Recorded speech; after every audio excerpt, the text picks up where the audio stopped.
तो hello student, कैसा आप सभी। आई होप कि आप सभी काफ़ी अच्छे होंगे। और आइए हम करते हैं चैप्टर के कुछ और जो टॉपिक्स है उस लेक्चर्स के अंदर हम इसको कवर अप करेंगे। तो हम इसके अंदर सबसे पहले टॉपिक से अगर मैं स्टार्ट करूं, जिसका नाम क्या है, what makes what makes election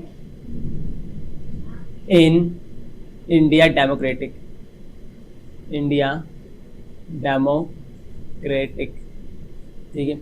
ऐसी कौन सी चीजें जो हमारे इंडिया के अंदर इलेक्शन को डेमोक्रेटाइज करती है। तो इसके लिए हम, जैसे कि हमारे इंडिया के अंदर जो इलेक्शन है वो एक डेमोक्रेटिक बॉडी, इसके लिए हम कैसे इसको जरा कुछ चीजों के थ्रू समझते हैं। आइए समझते हैं। अगर मैं इसके अंदर पहले चीज की बात करूं, सबसे पहले क्या आता है, इंडिपेंडेंट इलेक्शन कमीशन।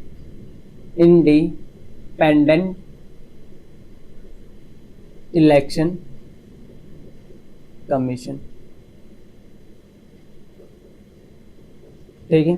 ये इंडिपेंडेंट इलेक्शन कमीशन का मतलब है कि हमें एक चीज तो पता है कि हमारे इंडिया के अंदर, अगर हम अपने इंडिया की बात है, इंडिया कहते हैं इलेक्शन कंडक्ट कराने के जो पावर्स है किसके पास होती है, इलेक्शन कमीशन ऑफ इंडिया के पास कहती है। इंडियन में बोला कि जो इलेक्शन कमीशन ऑफ इंडिया आता है वो क्या करता है, हमारे इंडिया के अंदर हर 5 ईयर्स पे क्या करता है, इलेक्शन को कंडक्ट कराती है, ठीक है। तो ये एक इंडिपेंडेंट बॉडी है, सबसे पहली बात तो, क्योंकि इनके द्वारा जो भी इलेक्शन कंडक्ट किया जाता है तो ये क्या करते हैं, इलेक्शन को रेगुलेट करना, है ना, सब चीज़ों का रूल्स रेगुलेशन पास करना, इसी बॉडी के ऊपर क्या होता है, काम होता है। और इलेक्शन कमीशन के ऊपर किसी तरह का प्रेशर नहीं होता है, किसी भी, चाहे मैं पॉलिटिकल पार्टीज की बात करूँ, चाहे मैं किसी भी रिप्रेजेंटेटिव की मैं बात कर सकता हूँ। तो हमारे इंडिया के अंदर सबसे पहला पॉइंट तो ये आता है कि हमारे इंडिया के अंदर इलेक्शन जो कमीशन है क्या है, इंडिपेंडेंट बॉडी। कैसे हम इसको कैसे समझे, एक आपने कल अगर इससे पहले वाले वीडियो देखो, उसमें मैंने बताया था कि कोड ऑफ कंडक्ट, है ना, एक कोड ऑफ कंडक्ट होता है। कोड ऑफ कंडक्ट जो इलेक्शन कमीशन ऑफ इंडिया होती है क्या करती है, इलेक्शन के कैंपेन को कंट्रोल करने के लिए किसका यूज करती है, कोड ऑफ कंडक्ट का यूज करती है। इसीलिए एक मॉडल होता है जिसके through election commission of India हमारे इंडिया के अंदर जितने भी रिप्रेजेंटेटिव जो लीडर्स होते हैं उनको क्या करती है, रेगुलेट करती है, ठीक है। जैसे कि आप कैंपेन के ऊपर, जैसे मैंने एग्जांपल दिया था कि 25 लाख तक का लोकसभा इलेक्शन का कम से कम आप 25 लाख तक का खर्चा क्या कर सकते हो, इलेक्शन कैंपेन के ऊपर कर सकते हो, ठीक है। और इसके अंदर हमने ये भी समझा था कि जो पहले से जो विनिंग पार्टी जिनकी गवर्नमेंट फॉर्म है, अगर वो इलेक्शन दोबारा कंटेस्ट करती है तो वो गवर्नमेंट व्हीकल किया या गवर्नमेंट प्रॉपर्टी के या एयरक्राफ्ट जैसी चीजों का इस्तेमाल नहीं, बेसिकली गवर्नमेंट रिसोर्सेज का इस्तेमाल नहीं कर सकती है। क्या हमारे इंडिया के अंदर इंडिपेंडेंट इलेक्शन कमीशन, सबसे पहले तो ये चीज पॉइंट आता है, ठीक है। दूसरा पॉइंट हम बात करते हैं पॉपुलर पार्टिसिपेशन, ठीक है। देखो, पॉपुलर पार्टिसिपेशन का मतलब होता है कि जब इलेक्शन कमीशन ऑफ इंडिया जब क्या करते हैं, इलेक्शन को कंडक्ट करती है तो हमारे बहुत सारे मतलब कि हमारे देश के जितने भी नागरिक होते हैं उनका एक पार्टिसिपेशन होता है, उनका एक योगदान होता है। क्यों? क्योंकि उनको भरोसा है कि भैया देखो, हम बात करते हैं इलेक्शन कमीशन, एक तो पहली बात है एक इंडिपेंडेंट बॉडी है, साथ में क्या करते हैं यहाँ पर हमारे इंडिया के अंदर इलेक्शन के अंदर कम से कम पॉपुलर पार्टिसिपेशन भी हमें देखा जाता है। कैसे बहुत से हमारे देश के लगभग से बोला जाता है 56 to 70 करोड़ के अप्रोक्सीमेट पीपल क्या करते हैं, इलेक्शन के अंदर पार्टिसिपेट करते हैं, ठीक है, इलेक्शन को कंटेस्ट करने के लिए, ठीक है। तो एक तो सबसे पहले हमारे पास आता है कि एक तो यहाँ पर लोगों की भागीदारी ज्यादा है ना। दूसरा पॉइंट हमने क्या समझा कि पॉपुलर पार्टिसिपेशन हमें देखने को मिलता है। उसके बाद अगर हम अगला पॉइंट इसके अंदर समझे तो एक आता है acceptance of outcomes. Acceptance of outcomes, ठीक है।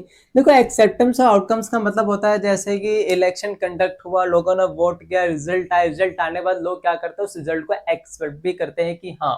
तो यहाँ पे तीसरा पॉइंट आता है कि एक्सेप्टेंस और आउटकम्स आता है। एक्सेप्टेंस आउटकम्स का मतलब है जो भी रिजल्ट आता है लोग उसको क्या करते हैं, एक्सेप्ट करते हैं। आपने जब भी इलेक्शन देखा होगा, क्या इलेक्शन होने के बाद रिजल्ट आने में तुमने देखा कि लोगों को हड़ताल करते हुए कि नहीं भैया, हम इस मतलब कि इस वाले जो इलेक्शन के बाद जो रिजल्ट है, रिजल्ट को हम कंसिडर नहीं करेंगे।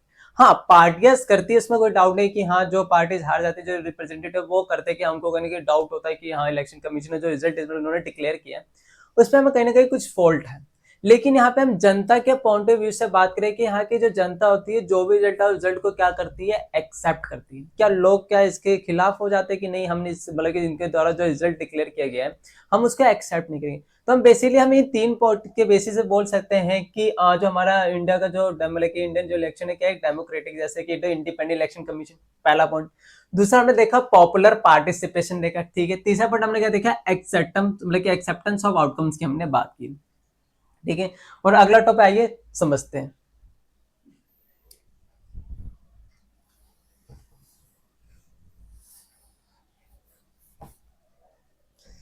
अगला टॉपिक आता है challenges to free and fair election.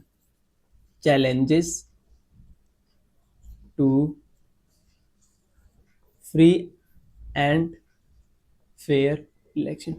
ऐसे कौन कौन से चैलेंजेस है जो हम बोल सकते हैं फ्री और फेयर इलेक्शन के हैं। अगर मैं पहले चैलेंजेस की बात करूं तो मिस यूज ऑफ मनी। ठीक है, मनी का मिसयूज होता है, हाँ। एंड दूसरा पॉइंट इसके अंदर बात करते हैं मसल पावर। Muscle power. तो आइए दो टर्म को समझते हैं। मैंने पहला पॉइंट लिखा है कि misuse of money and muscle power की मैं बात करूं। मिसयूज मनी तुमने सुना भी होगा कि हमारे जितने भी मैं एक पार्टी को यहाँ पे बात नहीं, बहुत से ऐसे पार्टी होते हैं इलेक्शन कैंपेन तो भैया करोड़ रुपए का खर्चा करती है। जबकि हमें ये बोला गया, जैसे मैं इलेक्शन कमीशन की अगर मैं पॉइंट ऑफ व्यू से बात करूं, उन्होंने कोड ऑफ कंडक्ट के अंदर ये बोला है कि देखो कोई भी अगर पार्टी चाहे वो लोकसभा तक का भी इलेक्शन अगर कंडक्ट करते हैं अपने कैंपेन के अंदर लगभग लगभग 25 लाख रुपए तक का क्या कर सकती है, खर्चा कर सकती है। ठीक है, लेकिन हमें भैया देखा होगा इलेक्शन कैंपेन के अंदर बहुत सारे ऐसे जो पॉलिटिशियंस होते हैं वो क्या करते हैं भैया करोड़ रुपए का खर्चा करते हैं और ज्यादातर क्या करते हैं वोटर्स को खरीदने की कोशिश करते हैं। क्या करते हैं वोटर्स को खरीदने की कोशिश करते हैं। अगला पॉइंट मैंने बोला मसल पावर की बात की। ठीक है, मसल पावर का मतलब होता है कि हमें पता है कि देखो बहुत से ऐसे एरियाज होते हैं, अगर मैं एरिया में देखूं तो ऐसे बहुत से ऐसे रिप्रेजेंटेटिव अपने एरिया से खड़े तो बाहुबली टाइप के होते हैं, या ऐसे बहुत से पॉलिटिशियंस होते हैं जैसे मूवीज के अंदर तुमने काफी टाइम उसको देखा होगा कि जो कुछ जो पॉलिटिशियन पार्टीज होते हैं वो कुछ गुंडों को हायर करती है।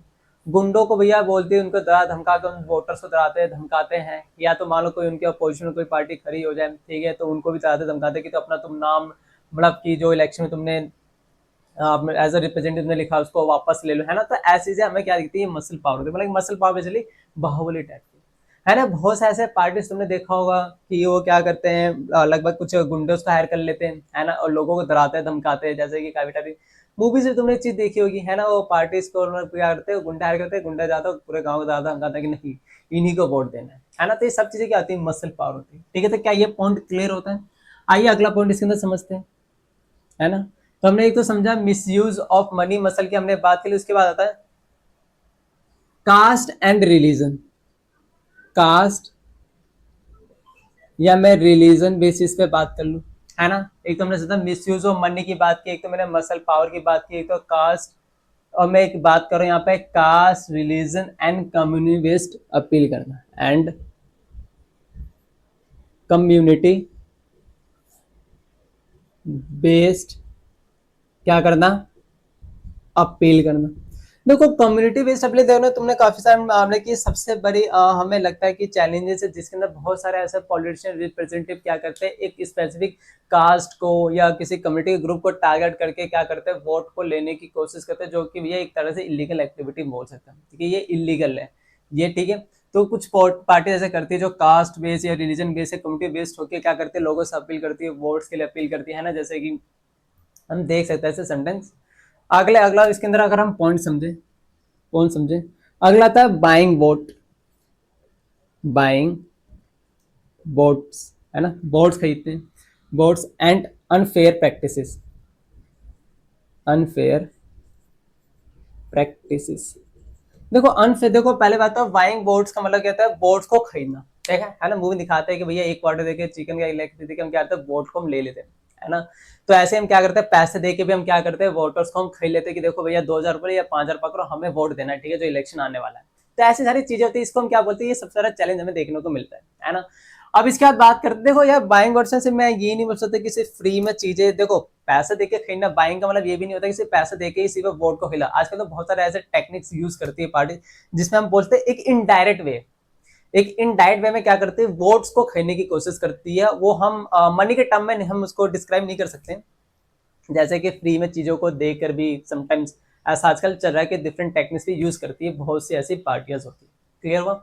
उसके बाद अगर मैं बात करूँ अनफेयर प्रैक्टिसेस का मतलब होता है कि तुमने काफी टाइम सुना भी होगा या देखा होगा कि भैया फेक वोट डल जाना, क्या ये अनफेयर प्रैक्टिसेस नहीं है भैया। जैसे कि फेक वोट डाल के इलेक्शन के अंदर ये सब चीजें हमें क्या दिखाती है, ये सब हमें क्या दिखाते हैं अनफेयर प्रैक्टिसेस होती है। ठीक है, तो क्या है, हमें ये सारे चैलेंजेस के बारे में क्लियर होते हैं, सारे जो ये चैलेंजेस है किसके, फ्री एंड फेयर इलेक्शन के। तो आइए अब हम इसके अंदर नेक्स्ट टॉपिक हम समझते हैं।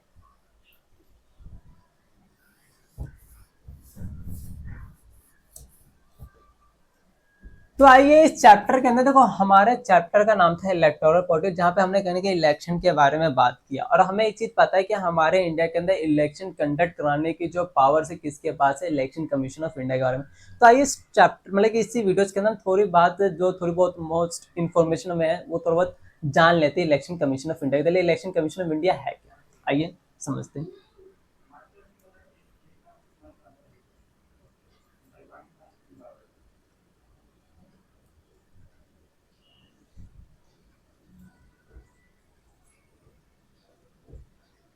तो अगर मैं इलेक्शन कमीशन ऑफ इंडिया की बात करता हूं तो इलेक्शन कमीशन ऑफ इंडिया क्या है, एक इंडिपेंडेंट बॉडी है ना। सबसे पहले बात करते हैं कॉन्स्टिट्यूशनल बॉडी है ना। सबसे पहले अगर मैं बात करूं तो हमारा जो इलेक्शन कमीशन ऑफ इंडिया है क्या है, constitutional body, constitutional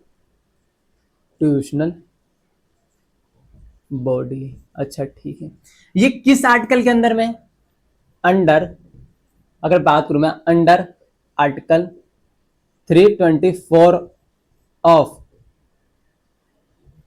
Indian constitution, ठीक है, इंडियन कॉन्स्टिट्यूशन।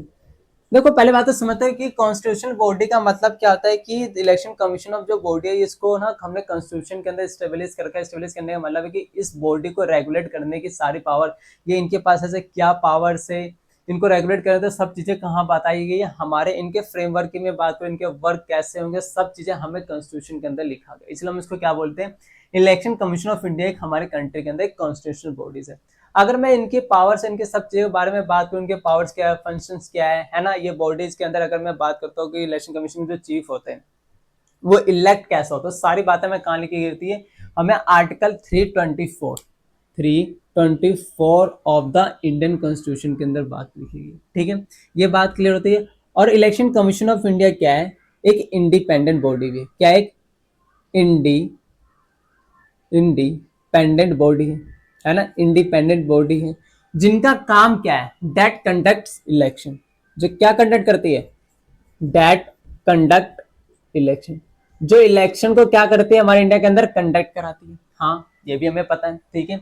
और ये हम बात कर सकते हैं यहाँ पर, ये क्या करती है, ये सुपरवाइज करती है बहुत सारी चीजों है ना। क्या क्या सुपरवाइज करती है, सुपरवाइजेस एवरीथिंग, क्या, एवरीथिंग। किन किन चीजों को ये सुपरवाइज करते आएगी जरा समझते हैं। एक तो हमने देखा था कि वोटर के लिस्ट को सुपरवाइज करती है, मतलब वोटर के लिए हर इलेक्शन पहले वोटर की लिस्ट तैयार करती है कि हमारे इस साल आने वाले जो इलेक्शन जो कंडक्ट हो उसमें कितने ऐसे वोटर जो एलिजिबल है वोट देने के लिए, तो उनकी लिस्ट को क्या करते हैं, तैयार करते हैं, ठीक है, ये बात हमें क्लियर होती है।